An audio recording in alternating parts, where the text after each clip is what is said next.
సోమవారం రోజు చేతిలో ఈ ఒక్క ఆకును పట్టుకొని ఏ కోరిక కోరుకున్నా నెరవేరుతుంది. కోరుకున్నది తప్పక జరుగుతుందని పండితులు అంటున్నారు. వృక్షాలలో కొన్ని వృక్షాలకు అతీత శక్తులు ఉంటాయి. కొన్ని వృక్షాలు మన మాటలను మరికొన్ని చెట్లు మన కోరికలను తీర్చగలవు. అసలు సోమవారం రోజు ఏ ఆకును చేతిలో పట్టుకుంటే కోరికలు నెరవేరుతాయో ఇప్పుడు ఈ వీడియోలో తెలుసుకుందాం. సోమవారం అనేది పరమేశ్వరునికి ఎంతో ఇష్టమైన రోజు. ఈ రోజు శివుని ఇష్టంగా కొలుచుకోవాలి, భక్తి శ్రద్ధలతో ఆచరించుకోవాలి.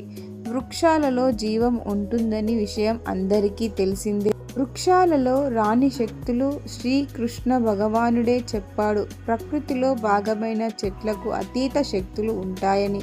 చెట్ల నుండి వచ్చే ఆకులు, పండ్లు, కూరగాయలు యొక్క చాలా ప్రతిదీ కూడా మానవునికి ఎంతో ఇష్టంగాను ఉపయోగపడతాయి. అయితే కొన్ని చెట్లకు ప్రత్యేక శక్తులు ఉంటాయని శాస్త్రాలు చెబుతున్నాయి. ప్రత్యేకించి సోమవారం రోజు వృక్షానికి అంటే మరోనాడు మారేడు చెట్టుకి అంతే శక్తి పెరుగుతుంది. సోమవారం రోజు తీరని కోరికలు ఉన్నవారు ఉదయం ఒక మారేడు చెట్టు దగ్గరకు వెళ్ళి మారేడు ఆకును తీసుకొని చేతిలో పట్టుకొని 11 సార్లు మీ కోరికను చెప్పుకోండి. ఆ మారేడు ఆకుకు ఆ రోజంతా కూడా ఆ ఆకును మీతోనే ఉంచుకోండి. సోమవారం సాయంత్రం ప్రదోష కాలంలో శివ పూజ చేసి సమర్పించండి.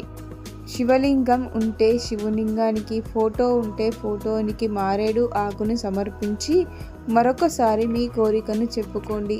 అంతే. ఇలా చేస్తే తప్పకుండా మీ ఎలాంటి కోరికైనా నెరవేరుతుంది. Do subscribe.